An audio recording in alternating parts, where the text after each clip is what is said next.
All right, here we are. All right, it's Mike. I'm back. Excuse the hair. Got my Doc Brown costume on.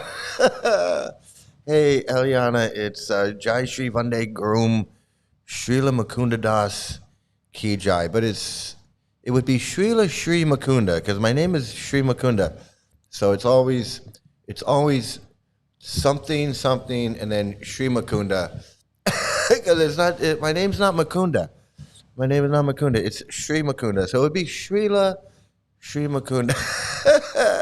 Let's get that. Actually, though, I like this other name better. Let me see where is it. Bhakti Venmo. Bhakti Venmo Sri Mukunda Swami. It's really pretty. I think that's the best one. And then of course, we got fake human. I love the banana, the meditating on the kiwi. Okay.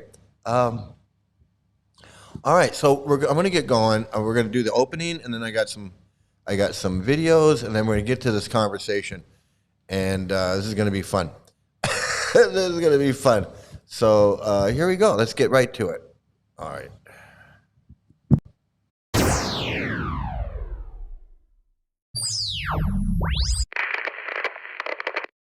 Hello? Hello.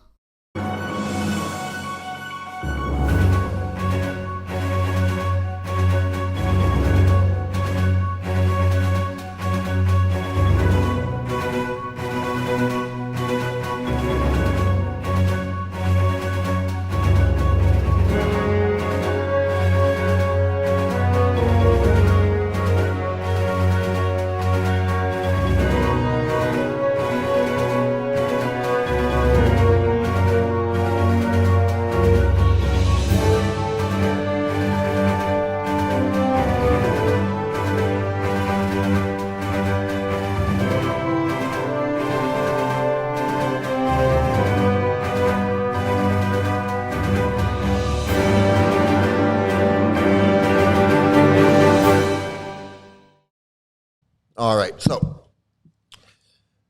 Hey everybody. Let's see. Howard Johnson, how you doing? Good to see you.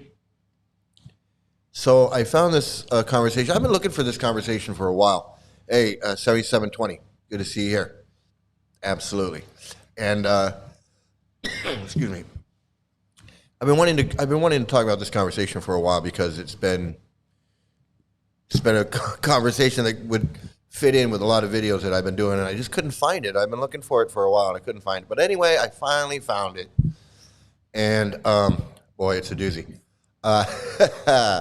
So I wanted to get it on video because you never know when it may disappear again, or when this stuff could be taken offline, or who knows what they could do. But I wanted to get this, and I wanted to talk about it a little bit. But I wanted to get it on video, get it on record. And then, but I got a few other things I want to talk about first. And let's see. So the first thing is, let's check it out. I was looking for this conversation, and my database went black. I don't know what happened, but it went black. I was still able to find what I wanted, but it went black, and it makes it hard to read. It makes it hard to see what's going on. I don't know what's up with that. I've shut it down and reopened it. I redid everything, and I don't know what's going on. But it's really bad. And plus, it wants me to make an account and join and do all that thing, and I'm not doing all that. But I did find this one, and it's much easier to read on this, so I'm going to use that. But I don't know what's up with the database, why it went black like that on me. I don't know what's up with that. But anyway, I'm going to get to, if anybody else is having that problem, if anybody knows, I'd like to know. I want to open the show with Knitting Cult Lady. She has a couple things to say. I want to share that with you cult members out there that are watching. So you can hear some expert advice. Okay, let's see what's going on. me get this going here. What she has to say. Oops. But when things joke about being cults, I think that's always a warning, and I think that should always be taken seriously. And let me tell you why. I'm Danielle, a scholar of cults, extreme groups, and extremely bad leadership. And I grew up in the Children of God religious cults, which is one of the really nasty cults in the world. You can hear my story about growing up in the Children of God cult and going into the cult of the U.S. Army anywhere you get your audiobooks, or you can buy signed copies here. Now, when we say the word cult, we are talking about coercive control. When we say someone's in a cult, we know we're not just saying, oh, they found some great community and energy and they're doing so well. We know that we are saying they are being coerced beyond what they would do on their own. So when organizations joke about being cults, they're also not saying, oh, we just have a great community here and we all are dedicated and we work really hard. That's what they think that they're saying. That's what they're trying to message to the outside world. But what they're actually saying subconsciously is that we know we are going to coerce and manipulate you and exploit you. And Texas A&M is prime among them for being super culty and harmful to people. So yeah, when we have good group experiences, when we are actually in groups that energize us and provide community and support in which we can be super dedicated to, the term cult doesn't come up. No, doesn't even cross our minds that this is a cult experience, because we know in the cockles of our soul that when we are saying cult, we are talking about coercion, and there's no good coercion. There's no good exploitation. It's not how it works. Okay, I've said this. Okay, so let me get out of here, over here, get back over here. So yeah, there's no good coercion. There's no good coercion. So and if they say, they joke about being a cult, which some places will joke about being a cult, they recognize that they're a cult. And even the Krishnas recognize it, where they go, well, because we're not a cult, we're a culture. We're Vedic culture. We're not a cult. They know that they're a cult. Let's see. So here's another good one, and this explains a lot. This explains a lot. So that's why it's important. Let me see.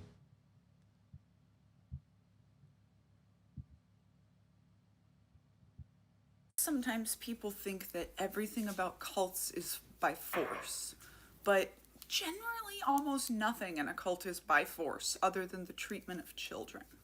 Generally, the adult themselves is buying into all of the things. So of course, being a member in a cult requires isolation, but they're not forcing that. You're just isolating yourself, you're cutting off family, you're getting more involved with the group, you're only listening to or reading certain inputs. It's the exact same way that MAGA has isolated themselves from their family members who do not agree with them. There's not a difference in the way people isolate themselves in a cult and the way it's been being done in the cult of MAGA. It's the same. They still believe that they are doing it. You ask any cult member, no matter how deep they are in, they believe that they did it.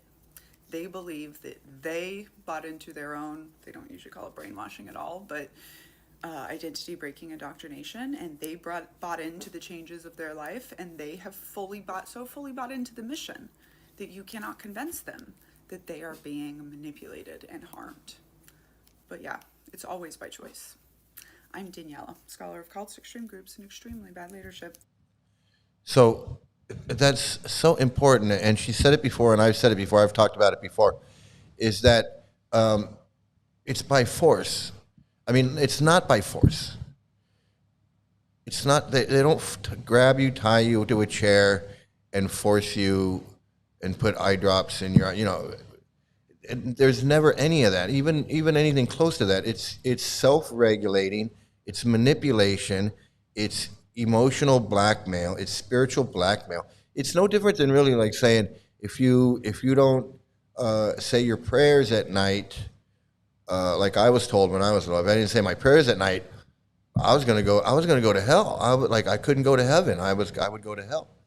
And so it was like coercion and manipulation as a small child, that I had to do this ritual. I had to get down on my knees in front of the bed, and I had to say a certain prayer, and then I had to ask God to forgive everything and to bless everybody and name names and do this whole, it was a whole little thing. Now that only went on when I was real little. Once I got to be, I don't know, once I entered school, I didn't really do that anymore. But I can remember my sister telling me, "Oh, you have to say your prayers at night. Otherwise, you're gonna go to hell. You're gonna go down there." So it's really, it's no different than that, except as in a cult, it's much more. It's much more manipulation, and we're going to get into that, more of that in a little bit. But the isolation, the self-regulating, you're doing it on your own, but you don't think that you're choosing to do this. This is all you think, you think that you've chosen to become a Hare Krishna. No, you've been manipulated and coerced into this. You've been coerced into this. You've been manipulated. Hey, it's Snoggle from the UK. How you doing? Great to see you back. Really great to see you back. And I hope you get all your answers, all your questions answered, about what it's like to be in the Hare Krishnas. I'm going to give you a little bit right now. So here is an example of these whacked out Hare Krishnas and how they just screw up people's lives. I mean, so this is from the Hare Krishna subreddit, Reddit, Hare Krishna, and of course this is the one. It said, "Do I have to deny the theory of evolution to be a Hare Krishna?" Um, and then the advice that the person is giving is saying, the advice that they're given, just ignore it. Don't worry too much about it. Uh,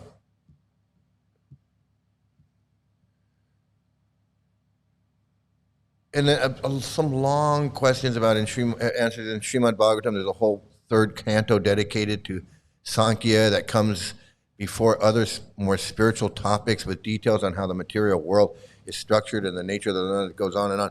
And then as long as the basic assumptions in modern science do not align with Sankhya and life comes from life, there is a palpable contradiction existing when anything Vedic contacts modern science. So many more. The whole debate arises because Krishna says he's the source of all life.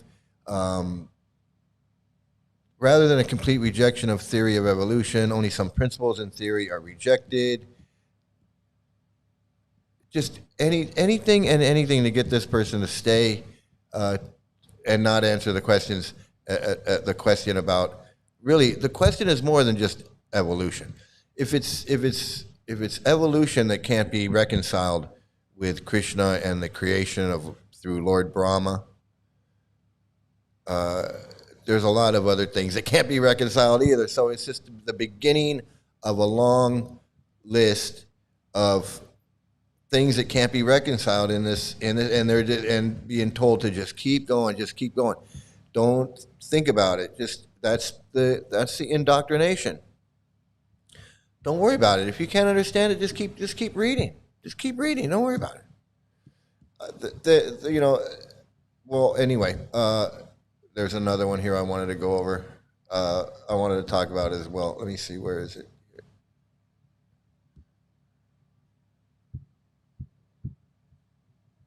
This is not working. Let me see.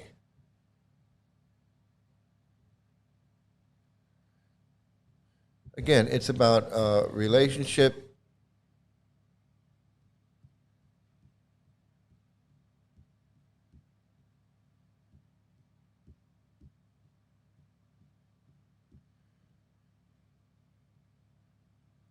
So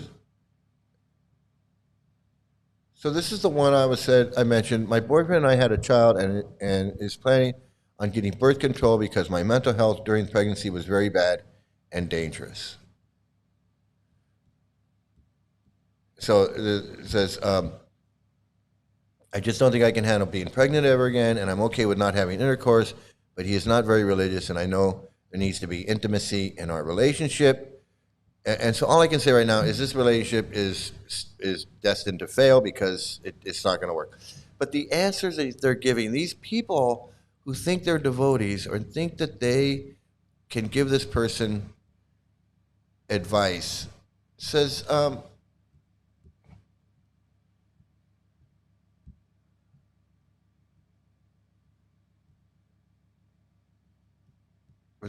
you are you an you are an adharmic malecha if this is your present condition, far from being even called a devotee. This is, and that's really how most of them think is, you want to use birth control, you're attached to having sex. We know what they think about sex. We know what they think about women. And here, this person who's having problems with their relationship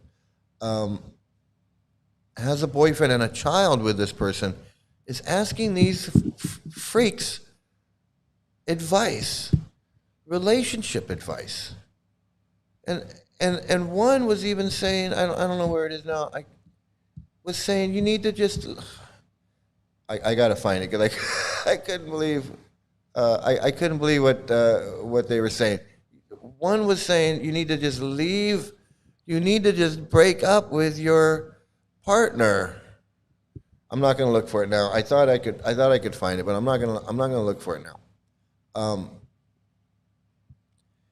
So any of you out there that have just got in contact with these Hare Krishnas and you're wondering, you're having questions about this or that, don't ask them. Don't ask them for advice. They don't know what the fuck they're talking about.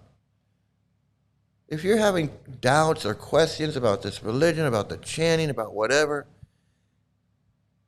don't go to these people and ask them like, oh, I got your book and I'm reading and I'm having issues. I want to be a devotee. I want to chant Hare Krishna, but my boyfriend he's not into it now. He doesn't like it at all.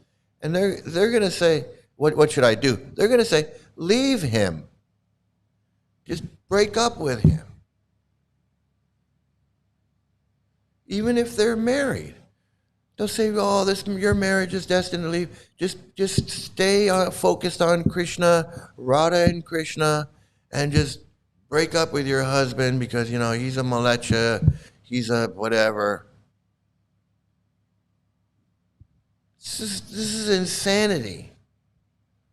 And it's insanity that these people get a book or they get in contact with, chant and be happy or something, go to a festival, go to a Rath Yatra, and they get a book or they talk to somebody, and then they go online and they start looking around, and they end up on here and they go, hey, asking questions about the book or about their boyfriend's not into it, but I'm really into it, and they start getting all these whacked out advice.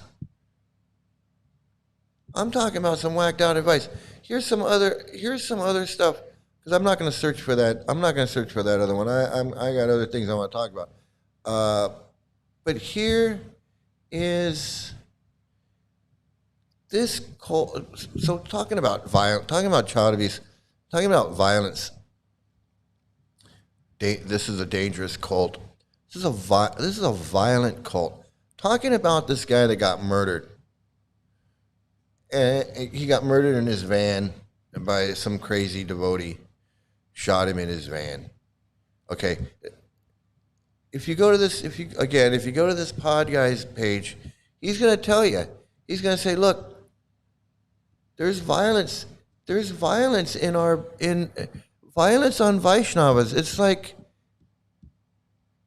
evidently violence on Vaishnavas is not a new process. This has been happening for centuries.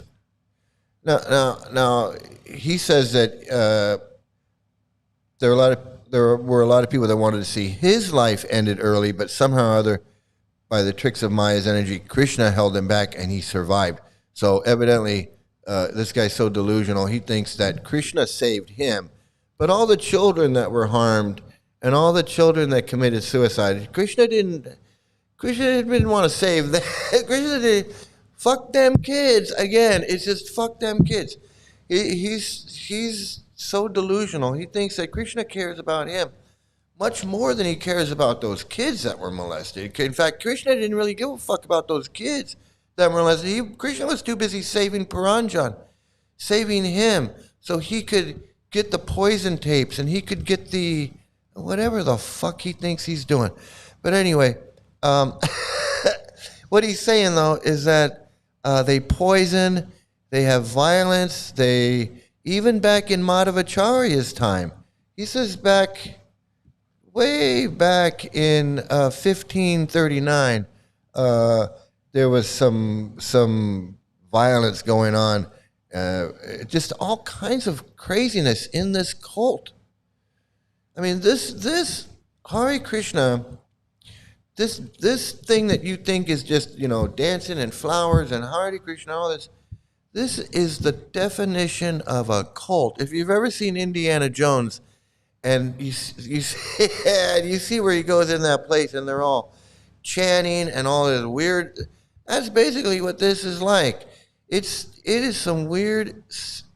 It's shaved heads and ponytails and dressing in robes, and their own chanting and their rituals and their superstitions and their cult leader and their cult books.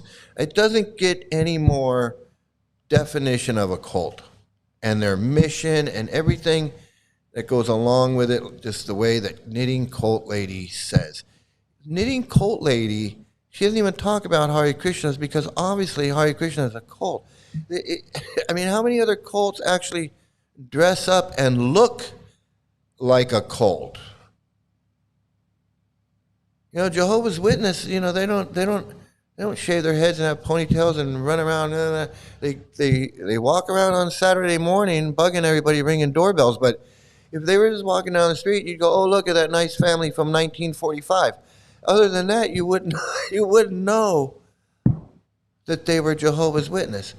But Hare Krishnas, they got the uniform. All they need is the Kool-Aid. That's all they need. That's all they need is the Kool-Aid. So here, let's get into like I said before, get into the main event, which is this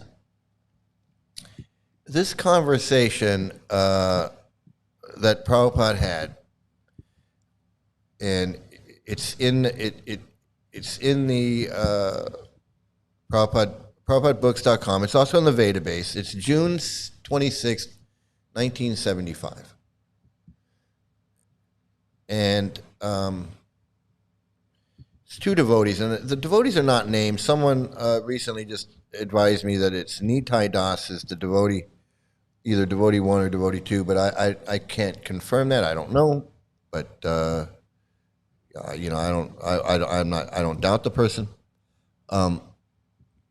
But here you have Prabhupada saying these two devotees come up to Prabhupada's room, or Prabhupada calls them up, or they come up to visit him. And evidently they had left the movement, but they're kind of on the fringe, on the fence, whatever. And they come to talk to Prabhupada, and Prabhupada kind of gives them Prabhupada kind of gives them the sauce a little bit. So he says here, so devotee 1 is saying, but we have also maintained the Vaishnav Sadhakara. They didn't tell us, Prabhupada, that's all right, you do that, but they do not see whether you are maintaining devotee 1. But at the same time, when we were maintaining that, we had the same problems. That is, when we presented sociological applications of the philosophy, for instance, to arrange marriages in a reasonable way, that the women not be sent out on Sankirtan to prostitute themselves to sell books, but be trained up to be wives, or that the brahmacharis in the temple someone would sit and talk with them and see how many of them want to be married and try to arrange some type of training for them, knowing that most of them are going to become married, rather than just have no training and one day find oneself married out on the street with no occupation or training. First of all, Prabhupada, first of all, you are not trained up. You are sometimes becoming astrologer, sometimes this, sometimes that. So it sounds like whoever this is someone said this is Nitai Das. Whoever this is sounds like he's being reasonable. All right, he doesn't sound like he's being offensive or being out of line. He's just saying, look, Prabhupada saying, look, you don't even look like devotees. You're not even maintaining the right standard. And he's like, well, when we were maintaining the right standard, that didn't change anything, because when we were saying you can't, when we were objecting to these arranged marriages and said, you know what, there's got to be a reasonable way to arrange these marriages, and there has to be a reasonable way to send these women out and not have them become prostitutes. To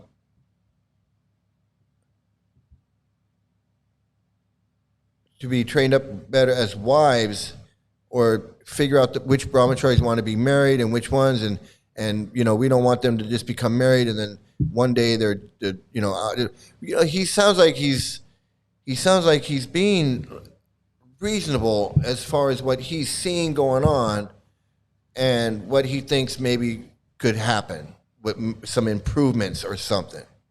That's all. I mean, if we just look at it, we just look at it historically, what's being said here, it doesn't seem like what he's saying is really out of line or anything. So Prabhupada's reaction is, first of all, you are not trained up. You are sometimes becoming astrologers, sometimes this, sometimes that. So Prabhupada is like, who are you to challenge me? Who are you? That's basically what Prabhupada says. What are you, astrologer? You're selling this or that, selling incense and doing people's horoscope or whatever. And then the devotee says, it's true because of my birth in this. And then Prabhupada cuts him off and says, so how they can follow you? So Prabhupada's offended by this guy, whatever. And then this other devotee says, we're not asking them to follow us. We're asking you, Prabhupada, that these are some problems.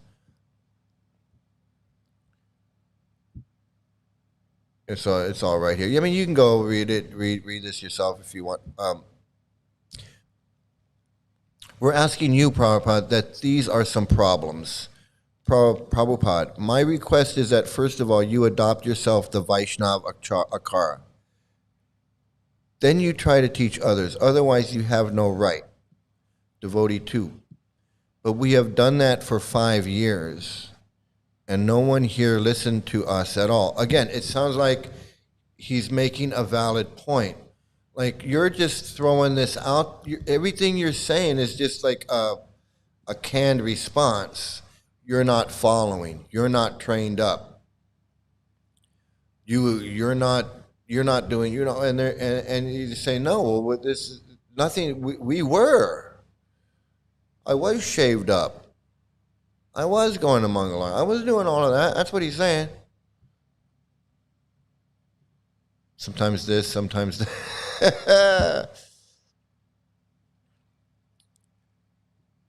That's what the devotee here is saying. He says, so we have done that for 5 years and no one here listened to us at all. Prabhupada says, so why you are anxious to listen? You, let them not listen. You do your own duty. Devotee 2, we had no duty. They gave us nothing to do. They would not recognize our qualities as we understand, even of, say, Krishna consciousness. So they were they were getting screwed over. They weren't happy. They were like, wait a minute, why? How come we're not getting service? How come we're not whatever it is? What's up with that? It's just another distraction by Prabhupada. Prabhupada says, so what can I do? Devotee 2. Well, you can make statements on certain of these things so that when they hear them, their ignorance will be dispelled. Prabhupada. Then we have to hear both of you. We have to hear both of you. There will be regular court, and we shall see. Devotee 1. Not court, simply Prabhupada. No. Devotee 2. That would be fine. Devotee 1. Okay. Prabhupada. Before me, you are saying something. They may say something else. So brothers together, we sit down together and bring this. Devotee 2. All right. But we have some also questions that don't require that. These are philosophical questions. For instance, in Krishna book, there is a statement that King Ugrasena had 4 billion personal servants. Now you have asked that we go and spread Krishna consciousness to the scientific community. Prabhupada. So everyone is servant. What is the question of 4 billion Krishna's servants? Devotee 2. No, Ugrasena, King Ugrasena, that when he was on the planet, he had 4 billion personal servants. Prabhupada. That's all right. He was always the master. The Krishna is the only master. Devotee 2. Not Krishna, no, King Ugrasena. Prabhupada, not Krishna, King Ugrasena. The statement is that King Ugrasena had 4 billion personal servants. Now we have gone and tried to spread to the scientific community. And if we say to them, there was a king whose name was Ugrasena. He had 4 billion personal servants. They laugh. They say, what did they do for toilets? What did they do for food? Where did they live? Again, this is it sounds like a reasonable question. You're asking me to go preach to the scientific community, and then you want me to tell them something that's very non-scientific or just unbelievable. So then Prabhupada says, so you want to preach this particular portion and no other portion? Devotee 1. No, we want to know if the story has an allegorical meaning rather than a literal translation. Or that King Ugrasena, who was a man who lived 5,000 years ago, had 4 billion bodyguards, or whether the stories within the Bhagavatam, apart from some of them being actual, are allegorical stories, such as the story of Krishna and Balaram chopping off the 88 Prabhupada. All right, you can give up that portion. You can take other portion. Devotee 2. We don't mean to give up. We are saying, how can we say to them? Prabhupada, anyone. Why you are going to preach that portion to a professor? So he's saying, we don't mention that part to the professor. That's what Prabhupada was saying. Why are you going to preach that portion to a professor? Devotee 1. No, when they read your books, they pose that question to us. Devotee 2. They read it. They say to us. Devotee 1. And unless we can answer that question, Prabhupada, they ask to only you. They never ask to us. So Prabhupada's saying, you get that question and I've never got that question? How come I've never got that question? I've never heard anybody asking that question.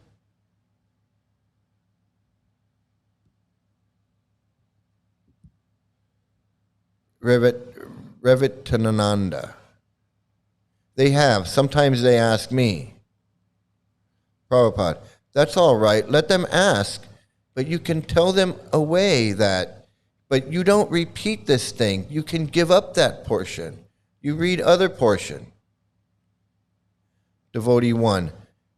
But then because so many things they have to accept on faith without knowing. It then weakens their faith as to what they should accept and why should they accept Krishna, who they can't see any more than King Ugrasena's 4 billion bodyguards. Prabhupada, don't accept. Don't accept. Devotee 2. But we want them to accept. The point is, if we say to a scientific man, there was 4 billion, and if our statement was wrong, Prabhupada. But our position is that if some portion we cannot understand, it is our incapability. Devotee 2, that is all right, but since we are Prabhupada, that's all. Unless we have got this faith, we cannot use these Puranas. In the Puranas, there are many such statements. Devotee 2, yes, but we just want to understand, Prabhupada. Therefore, many people, they do not accept Puranas. So what can be done? Devotee 2, we're just trying to understand it because we've never dealt with the Puranas before. We have been your disciples, but when we present this to the scientific community, because you have said that if one word is wrong, the whole philosophy is wrong, so they will say to us, Prabhupada, so let them take it and throw out. Don't read it. That's all. Devotee 2, but then they discredit the Bhagavad Gita. We don't like that when they discredit the Bhagavad Gita. Prabhupada, why? They don't believe? What is the use? Devotee 2, well, because we also want to know, how did they have 4 billion personal servants just so that we'll be able to convince them? And also, Prabhupada, if a king has 4 billion servants, so it is not very astonishing. Why do you think that a king shall have only 4 servants?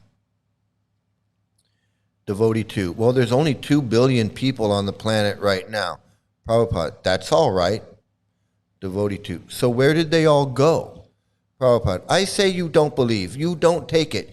Why you are insisting on that point? If you don't believe, you don't take it. If you don't believe the whole book or the whole society, then who forbids you?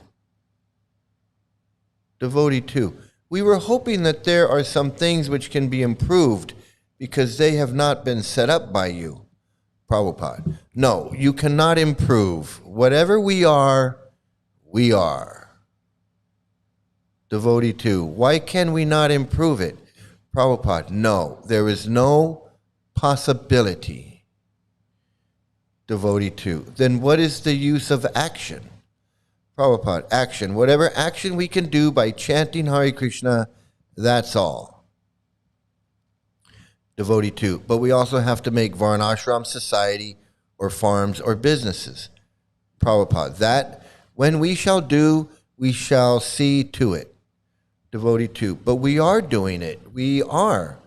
Devotee 1, we are doing it now, and that's the question. Prabhupada, so do it in your own way. Devotee 2, we don't want to. We want to do everything Krishna's way.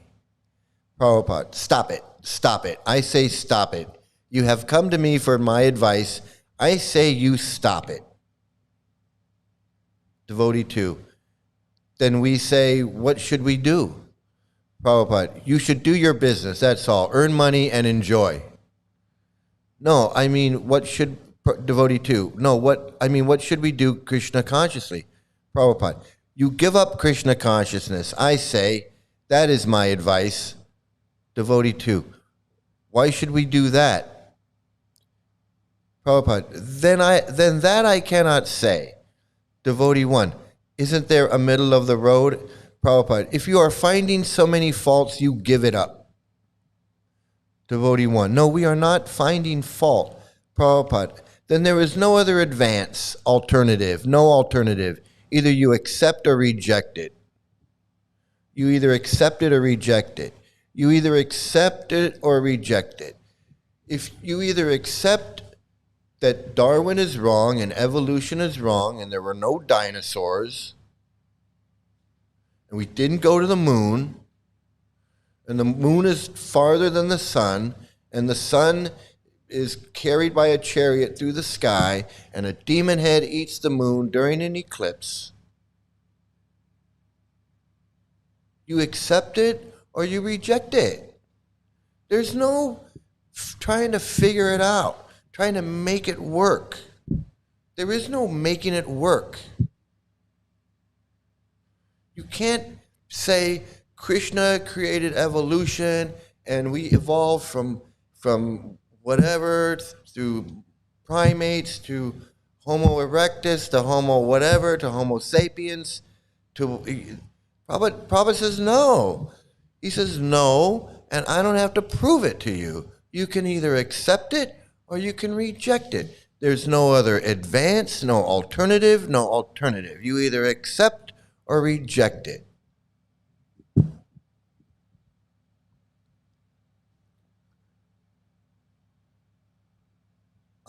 He says right here, Prabhupada says, I have no such knowledge to convince you.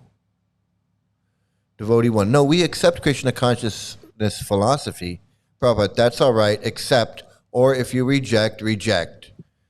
Devotee 1, we accept. Devotee 2, we want to apply it.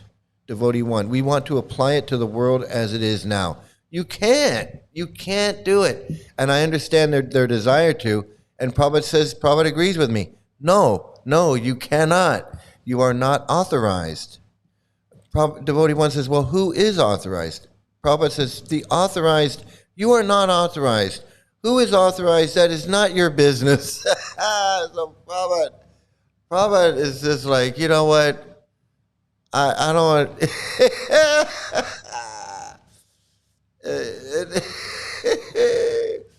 yeah, it's... no possibility for improvement. No possibility. It's my way or the highway. Absolutely, my way or the highway. That's a cult leader. That's a cult leader right there. He's saying, just believe me. He's saying, believe the scriptures, believe my translations, believe I'm a Vedic scholar. Believe it. Either accept it or reject it.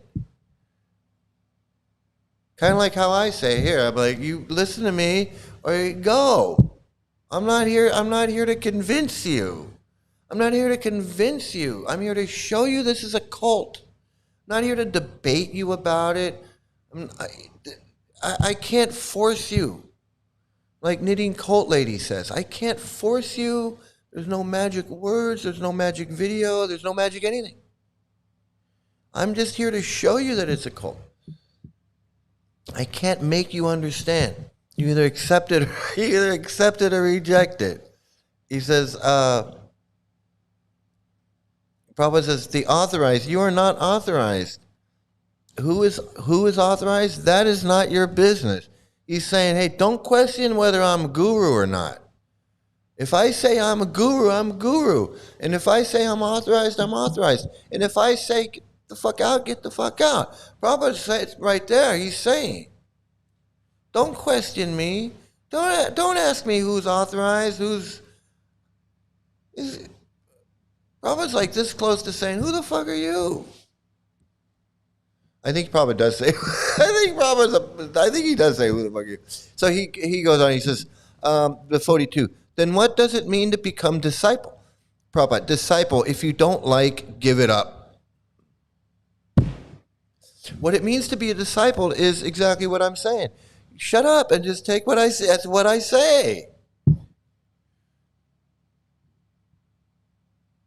What does it mean to be a disciple? How dare you ask me? Prabhupada's like, devotee, we do like it. Prabhupada, you have already given up. Devotee 2, if we didn't like it, we would not come here. Prabhupada, no, you have already given up. My disciples do not keep so many hair. Devotee 2, many of your disciples do.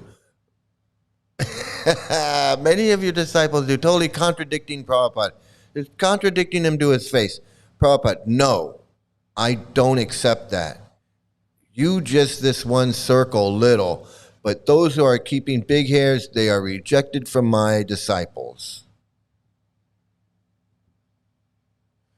Devotee 2, all right, that is clearing some things up. Prabhupada, yes. Devotee 2, this is what we want to know. Prabhupada, yes. Devotee 2, because that is an unequivocal statement. Prabhupada, no, this is, that you can't, that anyone who is keeping hares and not following the rules and regulations, they are rejected from second initiation. Devotee 2, what if they are keeping hare but they are following the rules and regulations? Prabhupada, then let them follow. That's a good life, but from external features, he must be a Vaishnav. Devotee 2, to get second initiation? Devotee 1, does that mean shaved head? Prabhupada, Chaitanya Mahaprabhu, when his students used to come without tilak, so he refused to see his face. That's again with the face. I don't want to see the face of a face. He refused to see his face. He said it is a crematory ground. Devotee 2, why is that? Prabhupada, there is no why. If you accept it, accept. If you don't accept, leave us. Leave us. There is no why. Devotee 2, then that is, Prabhupada 2, you are not following strictly. You cannot ask why. So Prabhupada is basically, he's teaching everyone else in the room that this is how he handles these questions. So no one is ever going to, and no one who's witnessing this and hears about this is ever going to pull this shit on Prabhupada ever again. Ever. I've never heard of anyone, I've never read or heard of any conversation with Prabhupada ever going anything like this. Prabhupada, you are not following strictly. You cannot ask why. Devotee 2, we could not ask why when we were following strictly either. Prabhupada, so I'm sorry that it has to be this way. See, like it sounds like they've had this going on before, and they left. They were like, fuck this, and they left, but they still want to be devotees, like these Ritviks. Kind of like these Ritviks. They're like, we don't want to deal with this, but we're not going anywhere.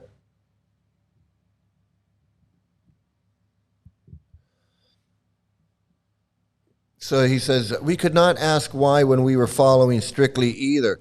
So you devotees, so you new people out there who think that when you learn more and you read more, that these answers, these questions are going to be answered or not.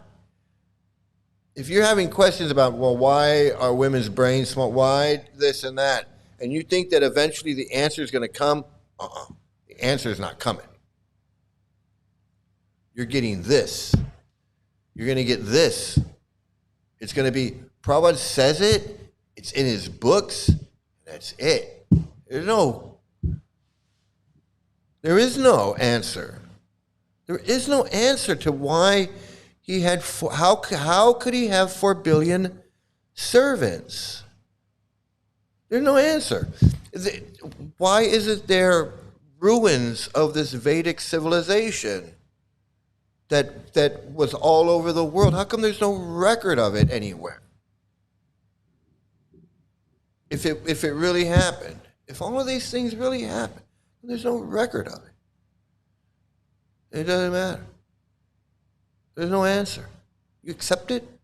How did Sukadev Goswami come out of his mother's womb at 16 years of age, fully grown, and just came out running? How did that happen? You ask Prabhupada, how is that possible?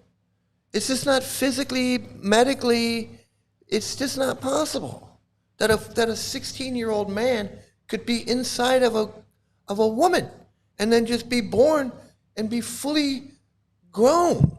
It is not possible. Prabhupada doesn't care. Get out. So if you're reading these books and you're asking yourself, well, I'll just pass over that and the answer will come to me later. The answer's not coming later. It's never going to be reconciled. These issues are never going to be reconciled. How did this happen? How did that happen? where's this? And, oh, well, you might as well believe, you could be believing anything. And you are. Prabhupada could be putting any friggin' thought that came into his head. Snails are magical. And on a full moon night, if you hold a snail upside down, it'll sing to you.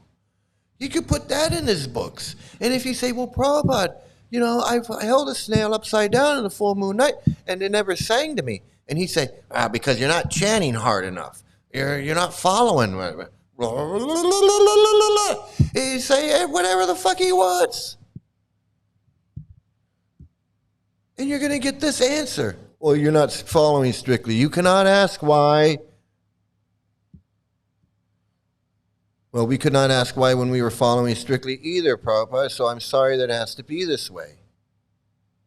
No, Prabhupada, no. Our thing is that we have got some principles. If anyone cannot follow them, we don't accept him. Devotee 1. Then what do you do with the rest of the world except for the few people who, Prabhupada? So what I can do, I am doing. So there, Prabhupada blew his top right there. So what I can do, I am doing. Therefore, you have no right to ask me, who the fuck are you? He's what he's saying. Who the fuck are you? Prabhupada, he says to Prabhupada, then what do you do with the rest of the world except the few people who are following you? Prabhupada cut him off before he could say the few people who are following you. He says, except for the few people who. Prabhupada says, so what I can do, I am doing. Therefore, you have no right to ask me. What is possible by me, I am doing. And those who are able to follow, they are following. That's all.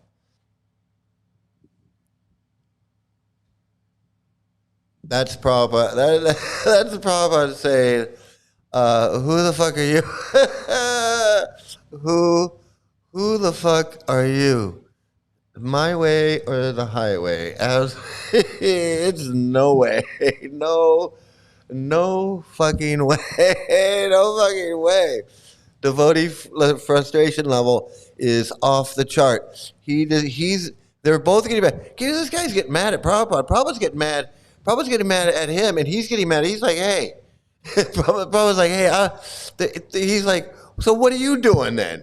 He just put it right there. What the fuck are you doing? And Prabhupada's like, well, who the fuck are you? It's like, we'll put him up, you know? Who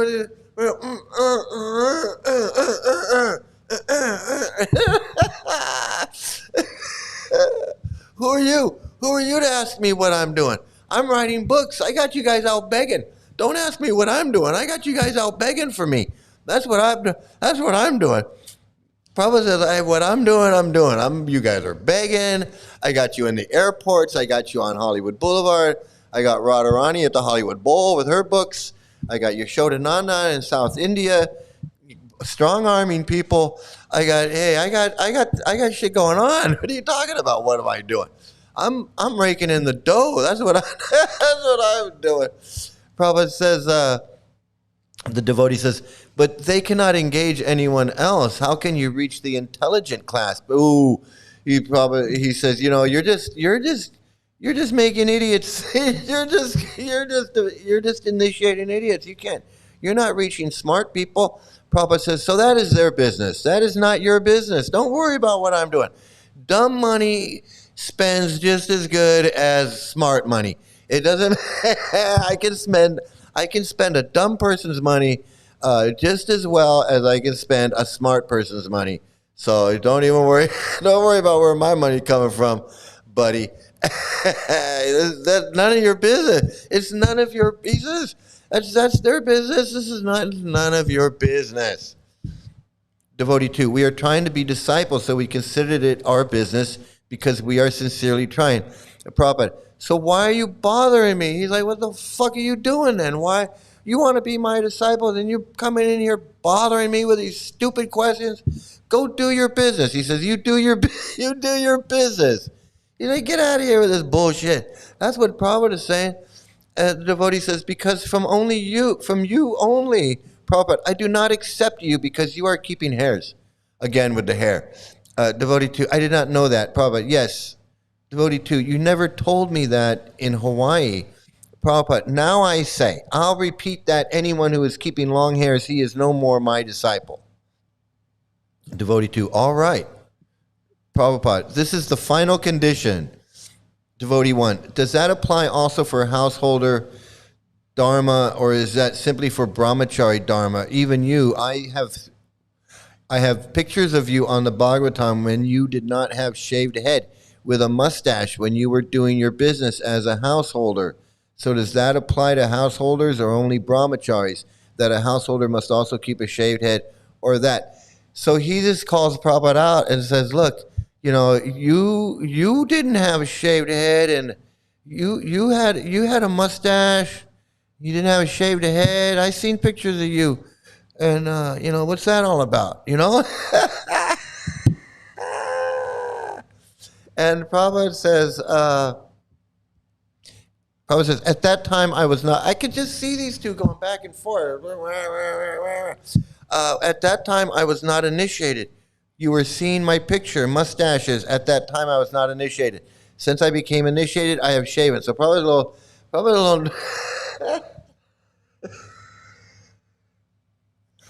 Prabhupada's a little irked. I think probably a little irked, I can say. Devotee 2, can I ask one more question, Prabhupada? What I would like to understand is why it is wrong to ask why. If I can just understand this, why is it wrong for us to ask you in a submissive way? We were humbly asking you these whys, not because we are trying to be intimidating or we were trying to rebel, but because we have sincerely tried to understand as your disciples. Prabhupada, so you better ask my so many other disciples? Devotee 1. They don't have answers. Okay, this is where the conversation gets good. As if it hasn't been good already. As if it hasn't been good already. This is where it's going to take it takes a little turn. Okay, this is where it takes a little turn.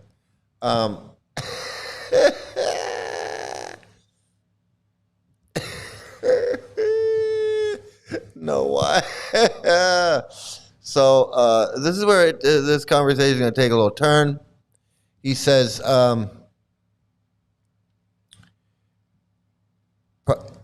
Devotee 1, they don't have any answers.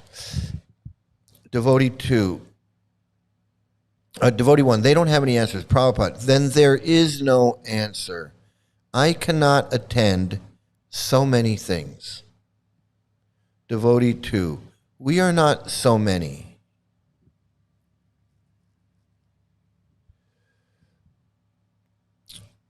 Devotee 1, but these are the same questions which we have talked over with Ravatinananda Swami and Jayatirtha, a great many. Prabhupada, if my disciples, advanced students, cannot answer, then I am sorry. I cannot answer. I cannot answer.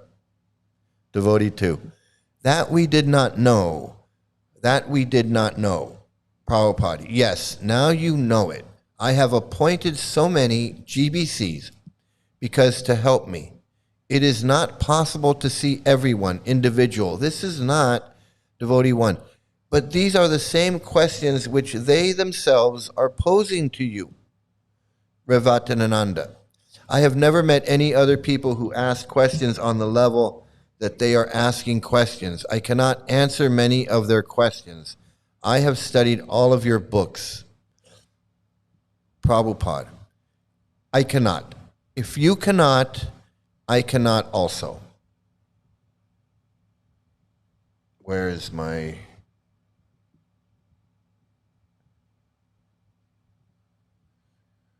There I am.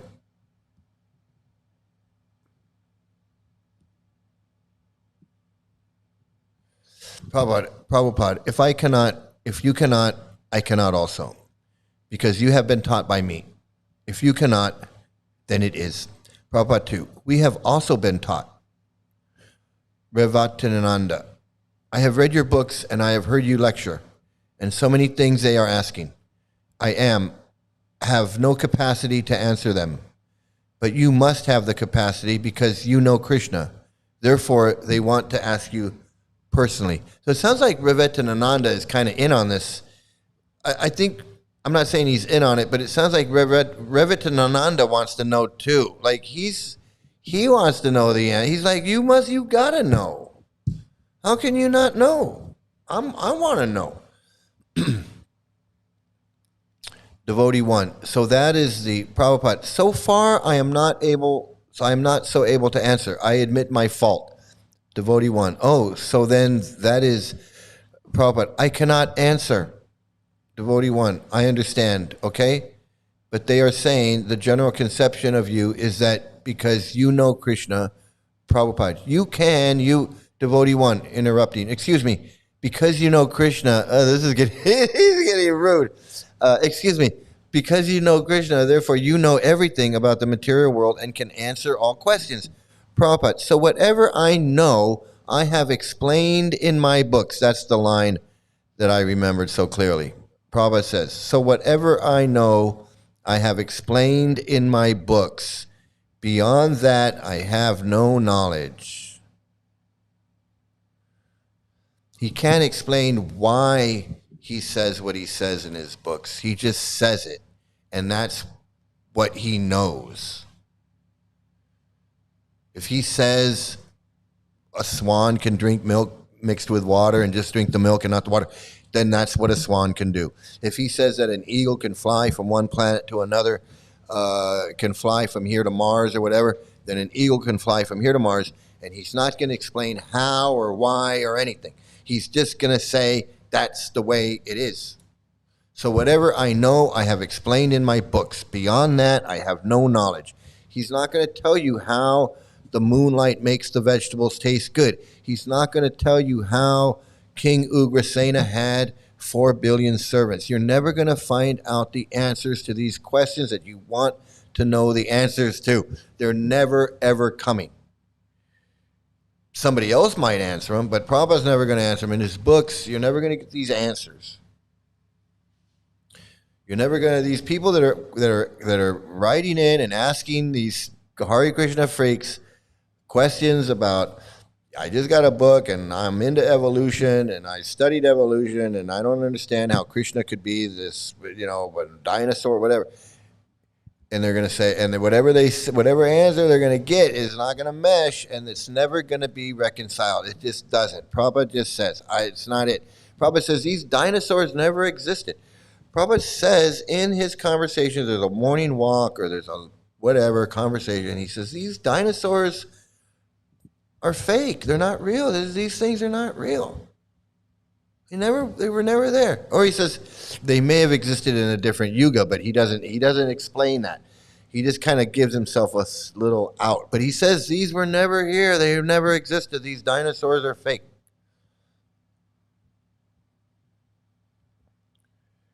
So Prabhupada says,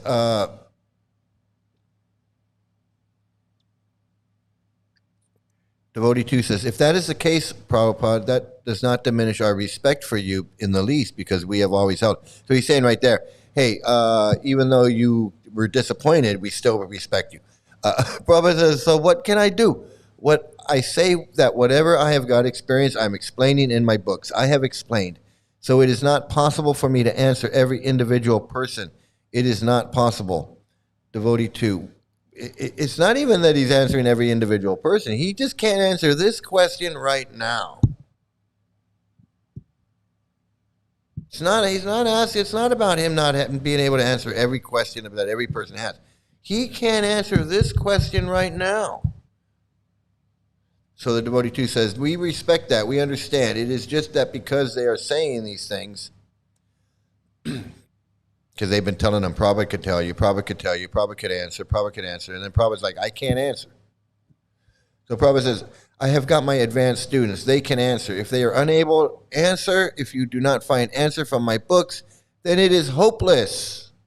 Devotee 1, but your advanced students are saying if they give an answer, that because they have been appointed by you, therefore their answer is perfectly correct, because absolutely correct on all things in the relative world, because they have been appointed by you, And because you know, Prabhupada, that's all right. If you don't believe them, you can finish business. Devotee 2, but are they correct? That's what we want to know.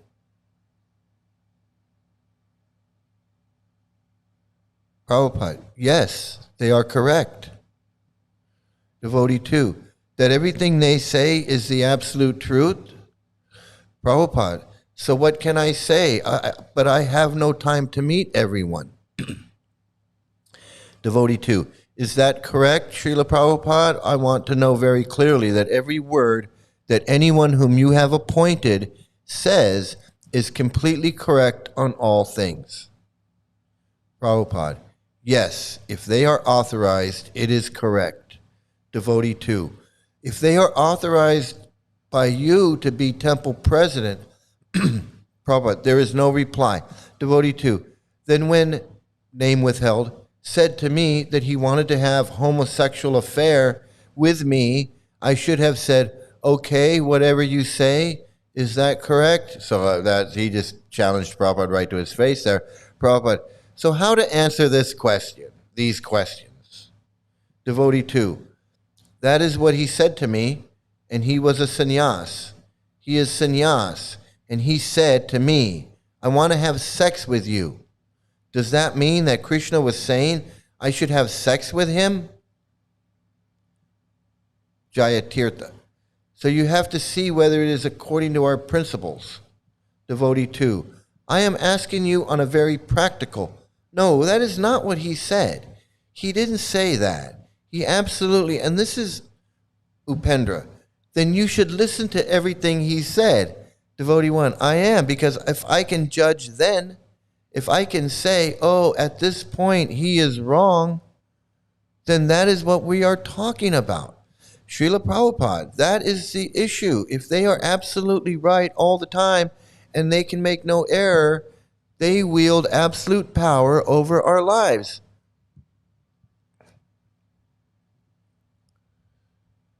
So he's saying, I'm my evil twin. So he's bringing up a good point. He's saying, look, if this guru, if Trivikram is always right, and he's if Trivikram is always right, and everything is coming from you, and I have to listen to everything he says, and whatever, he's pure devotee in your sampradaya, whatever the fuck he says. He wants to have sex with me,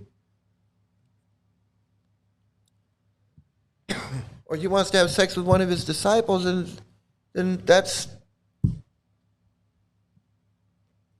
coming through Krishna, because he's appointed by Prabhupada. He's in the disciple. What is that? What he's saying? He's bringing up a great point. Like, what is Prabhupada saying about these guys being that they're authorized by him, and that they should listen to them, and that they know that what he's saying. These guys have power over our lives. We're brainwashed. We do what these people tell us to do. Trivikram wants to have sex with his kids, with his disciple. Indrayumna wants to traipse around with these little girls around him, rubbing his hands all over them. And all these disciples and all these people think that, well, Trivikram and Indrayumna, they're Prabhupada disciples, and their Prabhupada gave them this and that, so they must be authorized. He's admitting right here. One of your authorized guys wanted to have sex. He wanted to have a homosexual affair with me. And I'm supposed to think that he's pure devotee and everything he does is coming from Krishna? And I'm supposed to have a homosexual encounter with this sannyasi guru because he was appointed by Prabhupada, and Prabhupada is saying, well, whatever they're appointed by me, they know the absolute truth. And they're telling me, hey, it's okay to have a homosexual affair with me because I'm a sannyasi and everything's okay. Because these guys have what does he say? They have complete control over our lives. Whatever you say, when he said he wanted to have a homosexual affair with me, I should have said, okay, whatever you say, is that correct? Prabhupada, so how to answer these questions? Devotee 2, that is what he said to me, and he was a sannyas. He said he was sannyas, and he said to me, I want to have sex with you. Does that mean Krishna is saying I should have sex with him?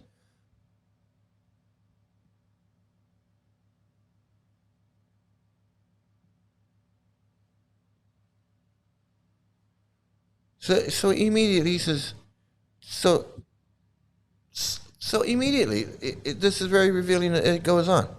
Upendra says, then you should listen to everything he said.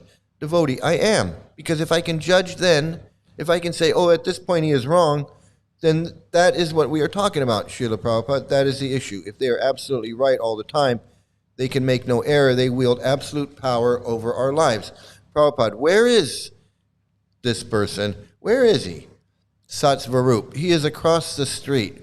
Prabhupada. He has said like that? Devotee 2. Yes, I have witnesses. Upendra. But he has admitted his error. Devotee 2. That's besides the point. Revatananda. That's all right, but that's not the point here. Upendra. The point is that Prabhupada, that if you come before Prabhupada for your own spiritual advancement, then it doesn't matter what other people are thinking. That's not the point. And the devotee says, that's not the point. Devotee 1, that's not the crux of the matter at all. Revatananda, the point here is not to criticize him.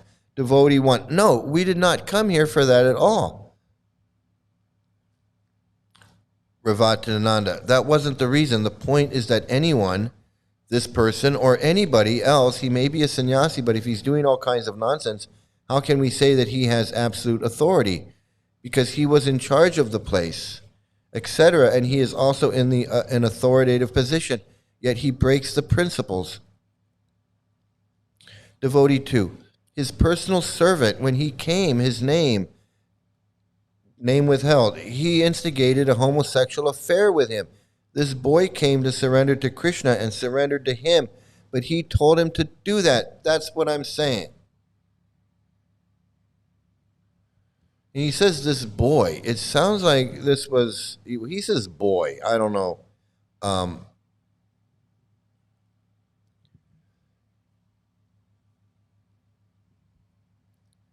Upendra. But Prabhupada, devotee 2, wait, I am not speaking with you.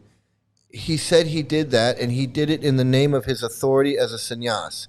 So if you say, Prabhupada, that everything that they say is absolutely true, then they will have absolute power and can do anything they want, and anything that they say and any opinion they express is taken to be the same as yours. Then it becomes implied that you agreed with and condone such things because they do them with absolute license, and we don't believe that is true. So we think it is some kind of mistake. So here there is absolute, irrefutable proof that Prabhupada knew that there was homosexual sannyasis and homosexual activity going on in his movement. He was aware of it. And he even says here, what concerns me is that he says this boy came to surrender to Krishna and surrendered to him and then had a homosexual affair with this boy. And he says boy. He doesn't say man or young man. He says boy. And that's concerning that he says boy. Sounds like he groomed this young boy. His personal servant, when he came, this boy, he instigated a homosexual affair with him. This boy came to surrender to Krishna and surrendered to him, but he told him to do that.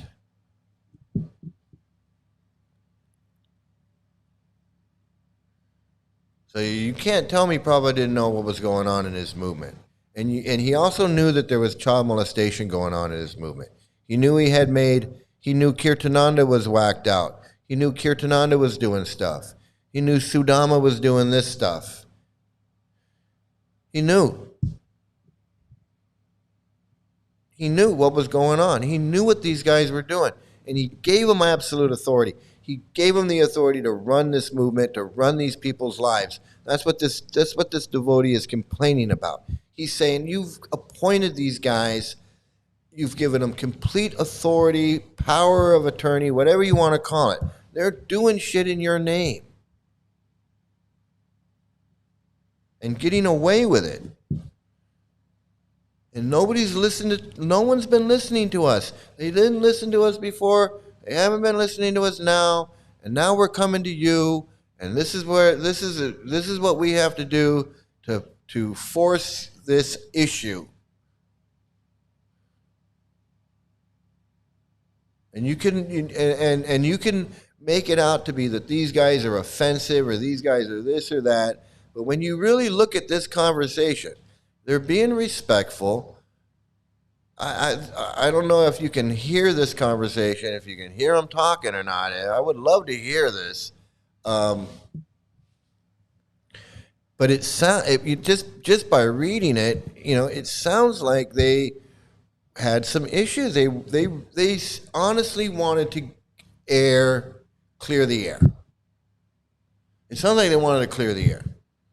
And, having someone come to you that's almost, it depending on how it happened, it's almost like a sexual assault. Today we would call it sexual harassment. If you're in the temple and some sannyasi comes up and he goes, hey, I want to have sex with you, that's considered sexual harassment. That we didn't call it that back then. We just called it being a pervert or whatever it was called back in 1976. And homosexuality was not accepted the way it is accepted now in society. 1976. So the fact that they're just talking about it and talking about homosexual affair, he's a sannyasi, and it must have been pretty shocking at the time when this was going on. But this is why Prabhupada knew these things were going on. He knew these guys were running off with money. He knew these guys were falling down with illicit sex. He knew Sudan was doing it, Karandar did it, Bali Mardan did it. He knew these sannyasis wanted to get, these devotees wanted to get married, and they didn't want to then they wanted to take sannyas after they were married, and this. And they'd leave and they'd come back, and Kirtananda going nuts. Prabhupada knew all this shit was going on. He knew the kids were getting molested in his schools. He knew these sannyasis were out of control. He knew that they were running drugs, and he knew it. All this stuff was going on. Prostitution. He says, we said, hey, you know what? Maybe we shouldn't be sending the women out on Sankirtan and they're just prostituting themselves. Maybe they should be selling books. He says it right here in this conversation. So there's no question that was going on. That was definitely going on. And this guy was complaining to Prabhupada about it. He's like, you know what? We just had some questions about these arranged marriages, child marriages probably. We had some questions about stuff, and nobody listened to us. They weren't listening to us then when we were shaved up, and they're not listening to us now. And we're hearing the same crap from you that we heard from them. And Prabhupada told them, you guys can, there's the door, you guys can take a walk. And they're like, no, we don't want to take a walk. We don't want to hit the door. We just want to know the truth. We want to hear from you. They've been telling us that you know the answers. So we want to hear it from you. He's like, I ain't got no answer.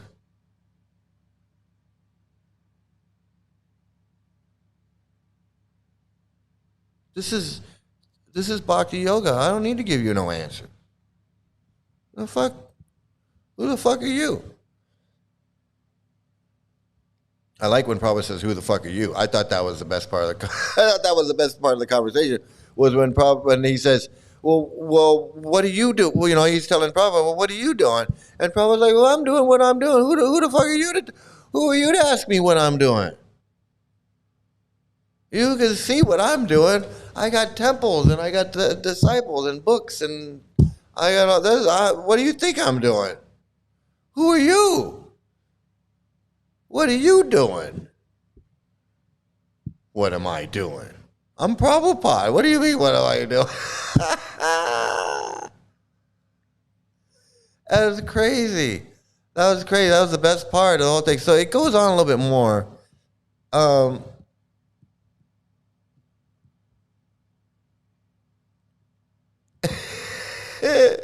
Homosexual affair.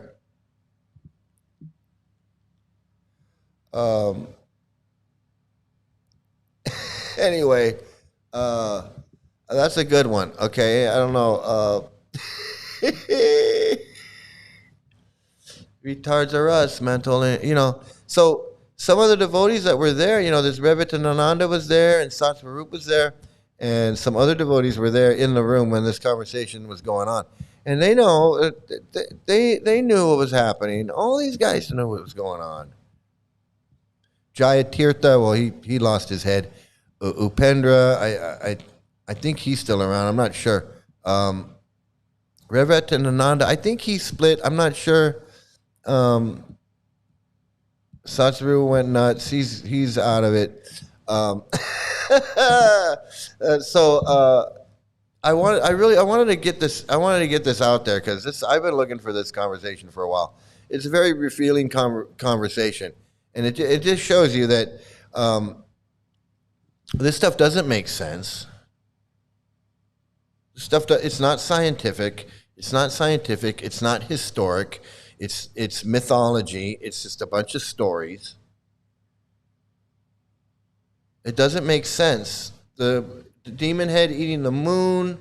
They want to see. This is where they go crazy, and they want to explain it and say, well,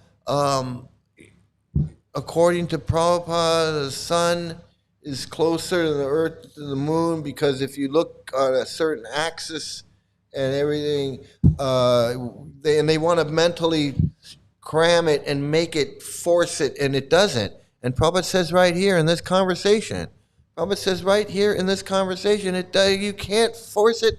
I don't have an answer. There are no answers. There is no why. There just isn't. Prabhupada says the moonlight makes the vegetables taste good. And he says, well, why? How? Prabhupada says, I don't know. Ask the moon how it happens. And they say, well, how is the moon a heavenly planet? And have just, I don't know, just ask the moon.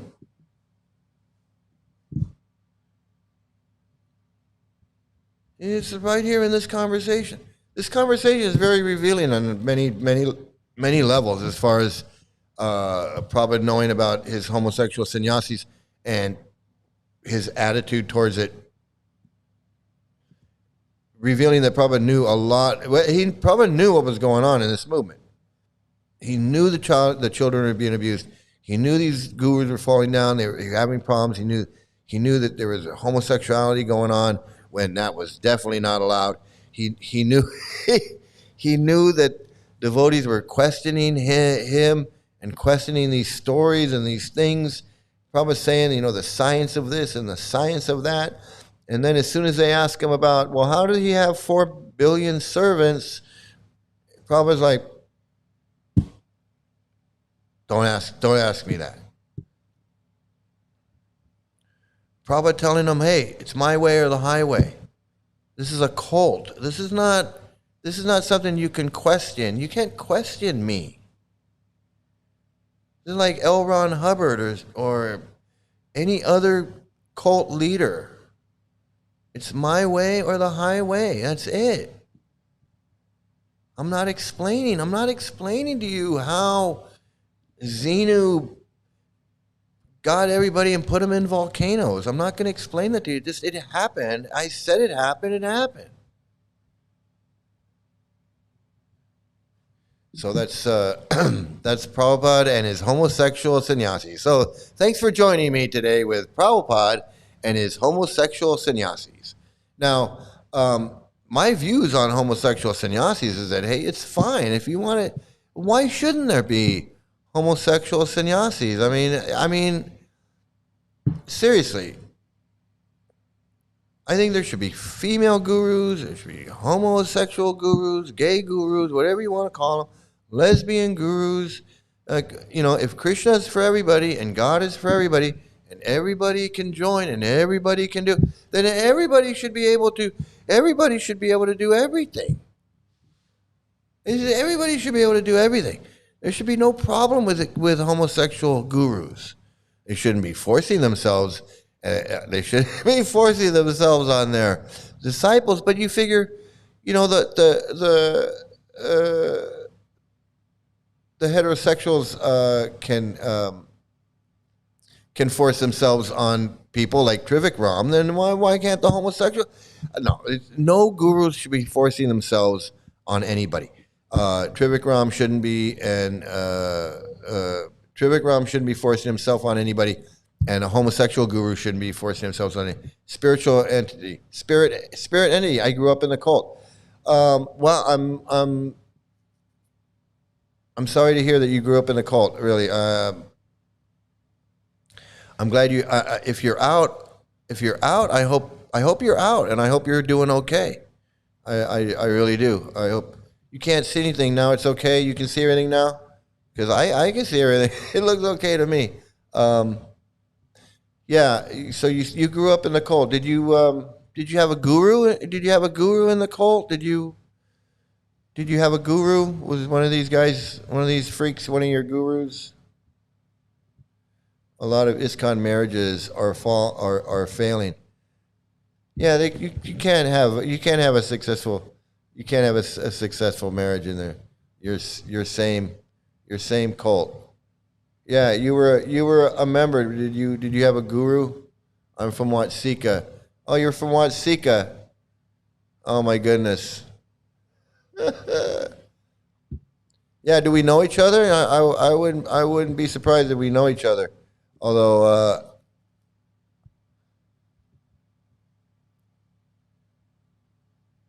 we don't know each other. Your parent? Do I know your parent? Do I know your parents? I probably know your parents if they're are your parents on Watsika Avenue? I might know your parents. Maybe you know my daughter. I don't know. I don't know. I think I met you once. They're still in it. I think I met you once. They're still in it. What's if you don't mind me asking, what are your parents' name? I'm yes, I think I've seen you in the LA temple. Yeah. Yeah, if you don't want to tell me who your parents are or what your name is, that's totally fine. I'm not going to pry. If you want to volunteer it, you'll volunteer it. If you don't want to volunteer your information, that's fine. I don't care. But yeah, hey, yeah, I was there for a long time, from '92 to 2012, and I was at every festival, everything. I was there. I was fully there all the time. In fact, I lived in the community. I lived right around the corner from the community. I lived on the other side behind the school building. I won't say their names, but they have a history of living in Three Rivers also. Yeah, okay, yeah. It doesn't matter to me. But so you're out of the cult. You're completely out. You're completely out of. How old were you when you got out? They have a history of living in Three Rivers.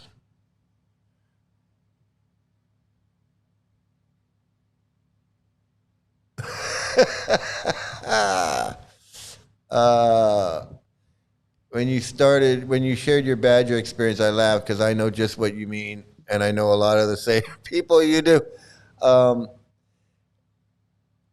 Yes, I'm out of the cult. Um, yeah, I don't think I know anybody that's up there now because I've been out for so long, and the people that I knew have passed away. I knew Krishna Kata, she passed away. I knew Radha Kundadas, he passed away. Mahabooty, I think he was the devotee that lived there, and he had a bunch of kids, and we all went in the river, and we swam in the river on his property. Um, Yashodanandan lived up there for a while. I knew him. But other than that, I really didn't know Krishna Kata and her kids. Other than that, I knew them. That's it. I didn't really know uh, too many other people. There was one or two people, I can't remember their names. They lived in the trailer park, but I don't remember. I can't remember I can't remember their names. Yeah, I'm glad you're out of the cult. I'm glad you're able to. I hope you didn't suffer too much suffering. I hope you didn't suffer too much in the cult. But yeah, yeah. I think we're all glad that you're out. So did you grow up in L.A. on Watsika Avenue, or did you grow up in Badger in Three Rivers? Did you I I don't know. Were you would you have been a child when I was? You must have been were you a child when I was there? When I was on Watsika, were you a little kid? Were you one of the little kids, or were you a grown?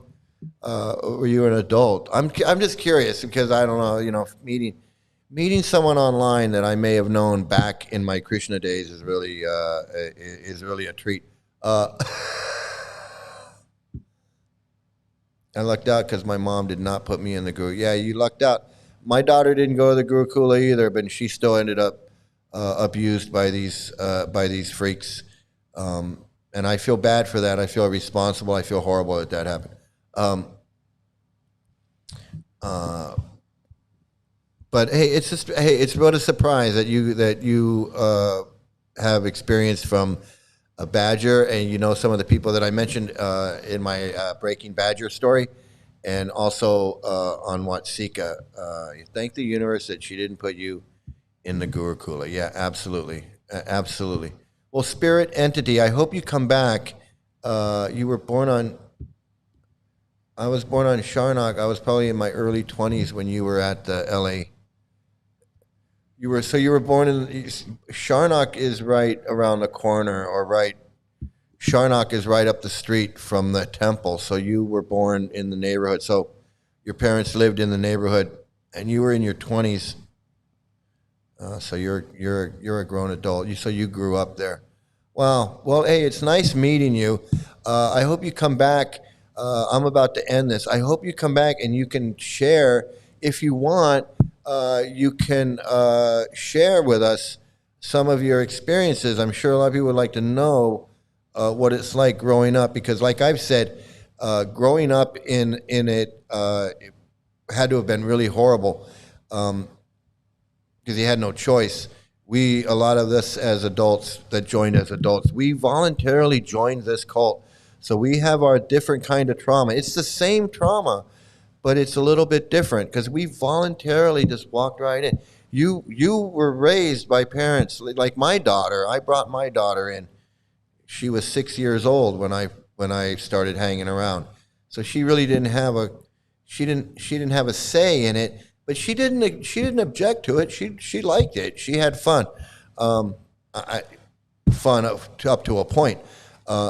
And I don't mean to laugh, but so growing up in it is a different experience than just walking in as an adult. So I'm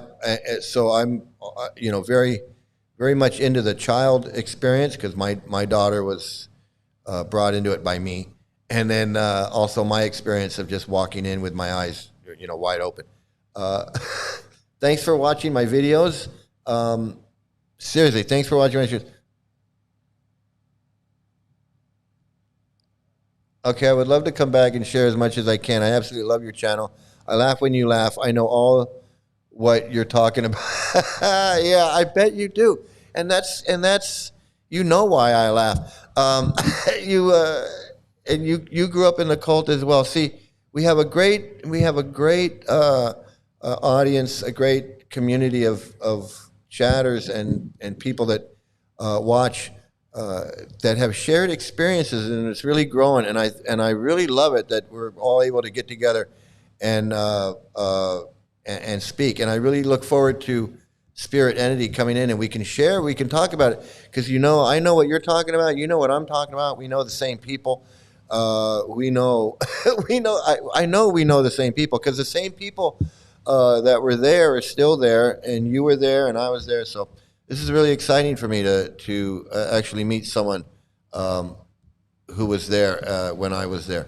So, hey, and thank you. Thanks, everybody. I want to thank everybody for coming in and watching tonight and enjoying and sharing with me and learning about this conversation with Prabhupada as far as these gurus, homosexuality, what he knew, his attitude, the cult attitude, and yeah, we know the same people. And I'm going to talk more about it, and I'm gonna get you more involved so we can share and expose and warn people about what's going on. So again, I want to thank everybody. Everybody, thanks for joining in. Please have a great day, great morning, great afternoon, great evening, wherever you are. Please stay out of a cult. And for those of you like Spirit Entity, you get to see me as a Hare Krishna a long time ago when I was at the LA Temple. And I think a couple of these pictures were taken at the LA Temple. So this will definitely, this is what I looked like back then. Thanks.